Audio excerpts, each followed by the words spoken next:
Welcome to our deep dive today. We're going to be exploring how AI is impacting the world of mental health. We've got a ton of interesting stuff to cover, from AI therapists, to predictive analysis and disaster recovery, and we'll even touch on how therapists are integrating AI into their practice. So, are you ready to dive in? Absolutely. Let's get into it. Okay, so first up, we have this AI chatbot called Wobot. Now, I know you're thinking like a chatbot as a Yeah, therapist, right. but this isn't just any old program. This thing was created by a psychologist, Alison Darcy, and it delivers cognitive behavioral therapy, CBT, digitally. I think what's really amazing about Wobot is how it makes mental health support so much more accessible. Right. It's almost like having a therapist available all the time right there on your Like you in phone. your pocket. Yeah. And that's huge, for people who might face different barriers to traditional therapy, whether that's cost or stigma or even just, where they live. Mm. Yeah, and it's not just like a surface level thing either. Yeah. Like I was really impressed by the amount of research that went into developing Wobot. They studied CBT practices very carefully and figured out how to adapt them to a digital format. Yeah, and they trained the AI behind Wobot on a huge amount of data, like psychological literature, CBT principles, and even real human interactions. So, it's learning how to have a conversation and understand, the nuances of human emotion in addition to those therapeutic techniques. It's interesting when I was reading through some of the user testimonials, a lot of people talked about Wobot as like a companion. They Yeah. felt less alone and they felt like they had that instant support when they were struggling. Yeah, that feeling of companionship can be so powerful, especially when you're going through something difficult.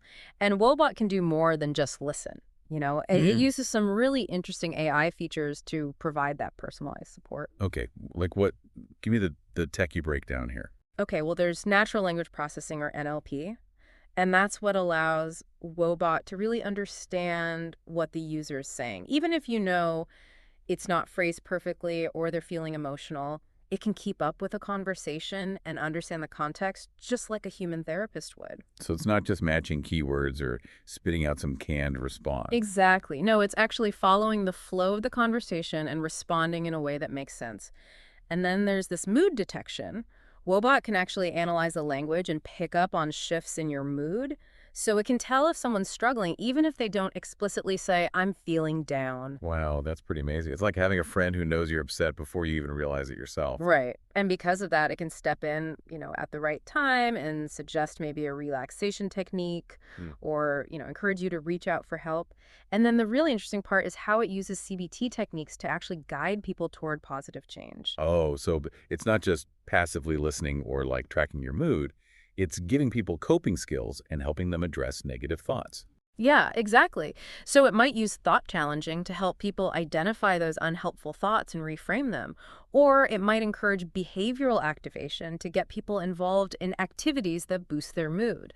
The research on Wobot's effectiveness is really interesting. Not only are people engaging with it regularly, but studies have shown it can reduce symptoms of anxiety and depression. There was one study with over 36,000 users, and it showed significant improvements in their symptoms, resilience, and even well-being. Wow. And that's really a big deal. It shows that AI therapy, like, this isn't just a gimmick, like, it can actually make a real difference. I mean, obviously, a chatbot can't fully replace a human therapist, can it? Right, of course not. But it can be a valuable tool, Yeah. especially for people who may not have access to traditional therapy. Right. And who knows, maybe it can even be a first step that encourages people to reach out and seek professional help. It's kind of cool to think about a future where, mental health support is just as easy to access as like doing a Google search. But let's switch gears a bit and talk about another way AI is being used in mental health. And this is the story of the 2011 Joplin tornado and how AI was used to address the community's mental health needs. This is a really interesting example of how AI can help us, understand and address the psychological impact of natural disasters, which is often overlooked. Yeah, we tend to focus on the physical damage after a disaster, but the emotional and mental toll can be huge. So researchers decided to study the long-term mental health needs of the Joplin tornado survivors, and they used AI to analyze their findings. Right. They collected a ton of data through surveys and interviews and even social media posts. And the goal was to get a complete picture of the mental health landscape, not just immediately after, but, in the months and years that followed. What I found really interesting was how they asked survivors to describe their experiences in their own words. They wanted to understand what kind of support people needed. So they ended up with all this qualitative data about emotional distress and trauma symptoms and how people were coping. Yeah, and that's where AI became really important because it would have taken humans forever to go through all that text and identify any patterns. But AI is perfect for this kind of task. Right. So they used these algorithms to analyze the data and look for common themes that were coming up related to things like PTSD, depression, and anxiety. It's almost like having a research assistant that can read thousands of pages of text super fast. Exactly.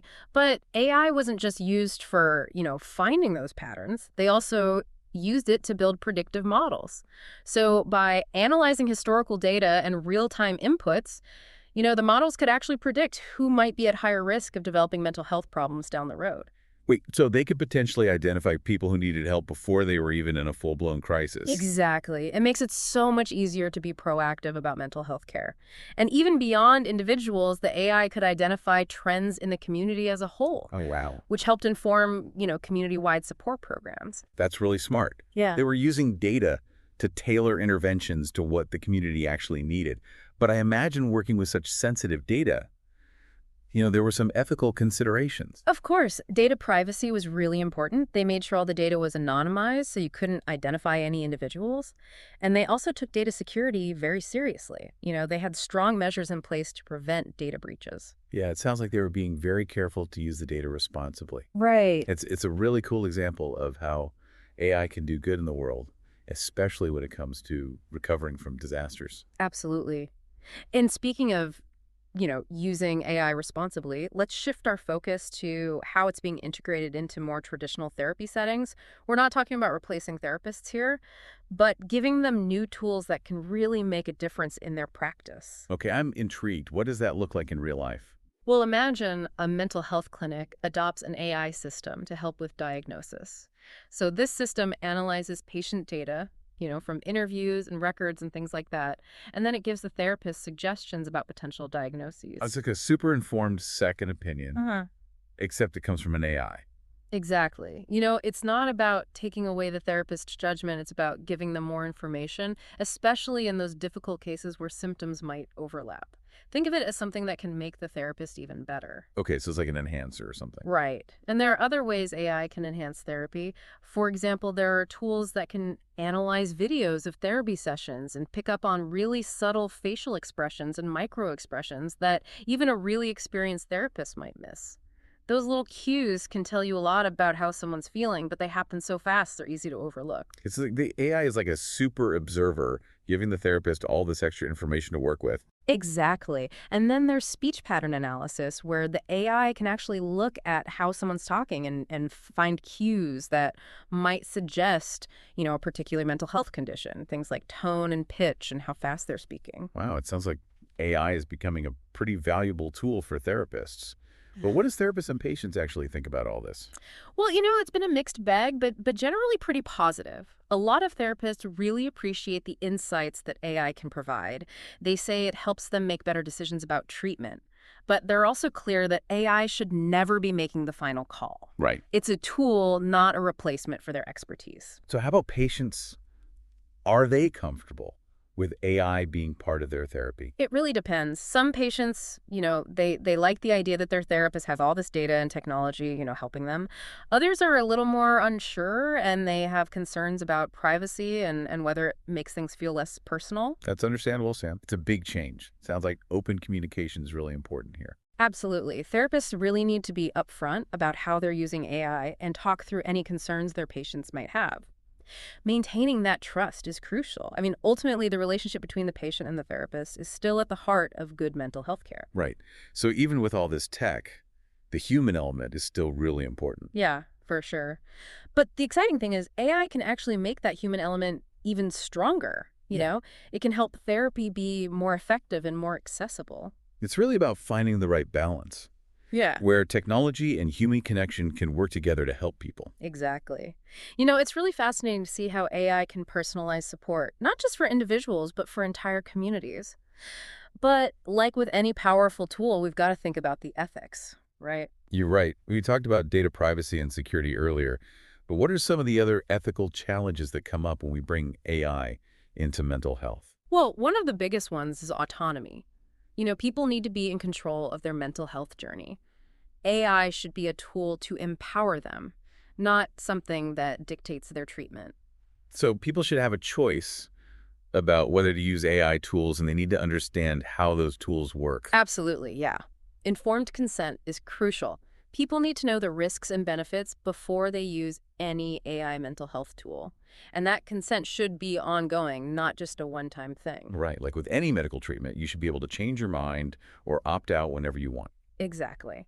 And we also need to think about accessibility. We've talked about how AI can make mental health support more accessible, but we have to make sure these tools are designed for everyone. You mean considering things like language barriers, cultural differences, and even just access to technology? Right. Not everyone has a smartphone or a reliable internet connection. Yeah, that's a good point. Another really important thing is human oversight. AI should never be making decisions about diagnosis or treatment on its own. It needs to be a collaboration between humans and AI. Exactly.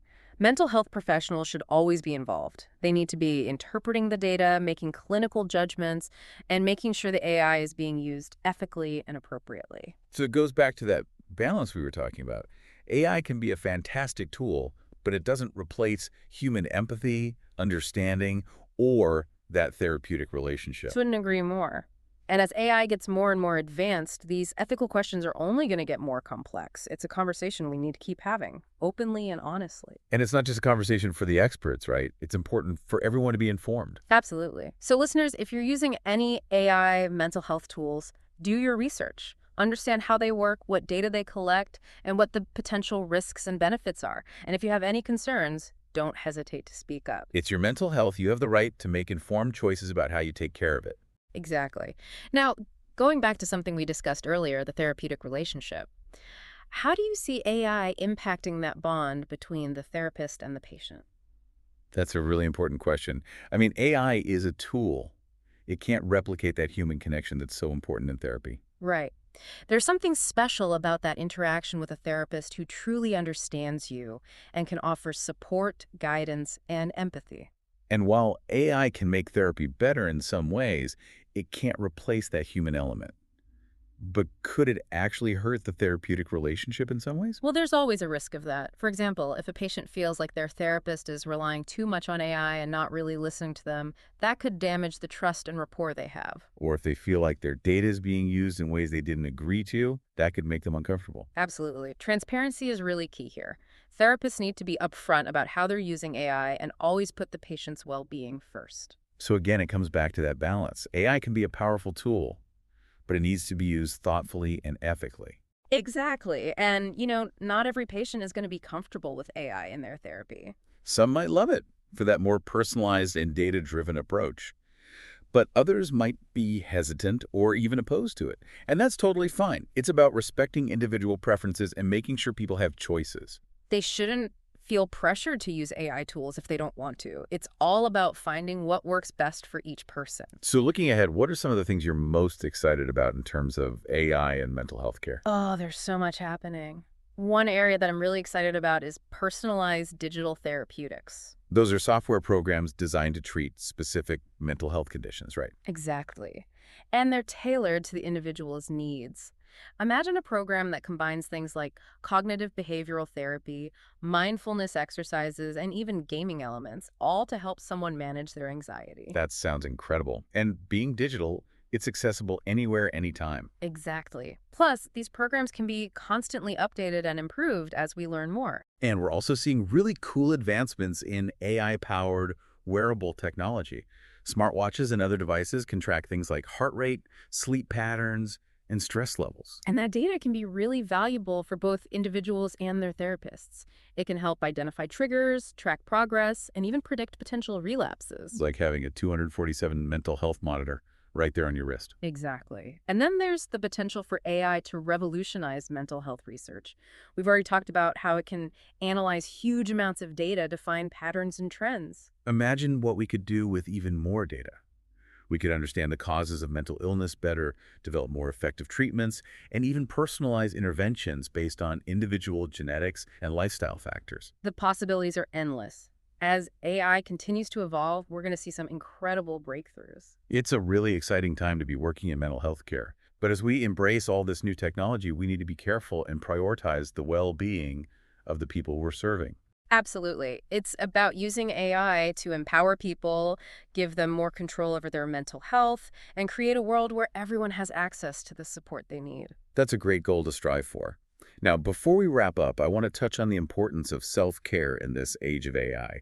Even with all these amazing advancements, we can't forget about the basics of mental well-being.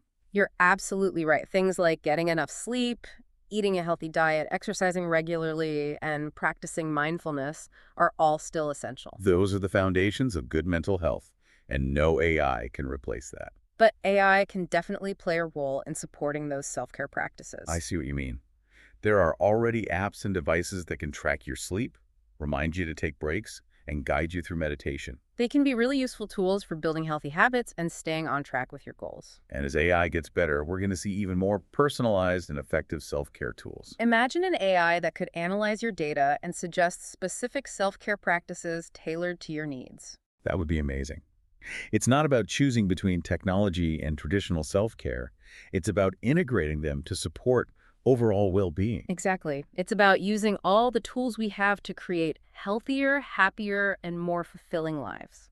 This has been a really interesting conversation, and we've only scratched the surface of this topic. There's so much more to learn and explore. This is a field that's going to keep changing and growing. It's exciting and a little bit daunting, too. We need to be curious, willing to learn, and ready to adapt. I agree. It's important to keep having these conversations, to think about the ethical implications, and make sure we're using AI in a way that benefits everyone. Absolutely. So, listeners, keep exploring this topic, ask questions, and share your thoughts and experiences. This is a conversation that we all need to be a part of. Ultimately, it's about empowering people to take control of their mental health and create a world where everyone has access to the support they need. It's incredible to think about all the different ways we can use AI to support mental health. But we also have to be realistic about what AI can't do. Oh, definitely. That's such an important point. We've talked about all the possibilities, but we can't forget about the limitations. Because at the end of the day, AI is just a tool. Mm, And like any tool, it has its limits. exactly. It can analyze data, find patterns, even make predictions, but it can't really understand human emotions. Right. It can't offer true empathy or compassion. Those qualities that are so important when it comes to healing. And it certainly can't replace those human connections that are so vital for growth. Mental health is complicated. There's no easy answer, no one solution, and no algorithm can truly capture the nuances of being human. You're absolutely right. So as we explore the potential of AI in mental health, we can't forget about those human connections and self-care and the importance of community. Absolutely. Those things are essential. Let's use AI to help us be more effective, to reach more people. But let's not let it replace the things that make us human. I love that. That's a really important message. Well said. I think that's a perfect place to wrap up our deep dive today. I've really enjoyed this conversation. Me too. It's been fascinating. And I hope our listeners found it informative and got them thinking. I'm sure they did. It's something that impacts all of us. Absolutely. And it's a conversation we need to keep having as AI changes and evolves and has an even bigger impact on mental health care. Definitely. So until next time, keep learning, keep asking questions. Thanks for joining us, everyone. We'll see you on the next episode.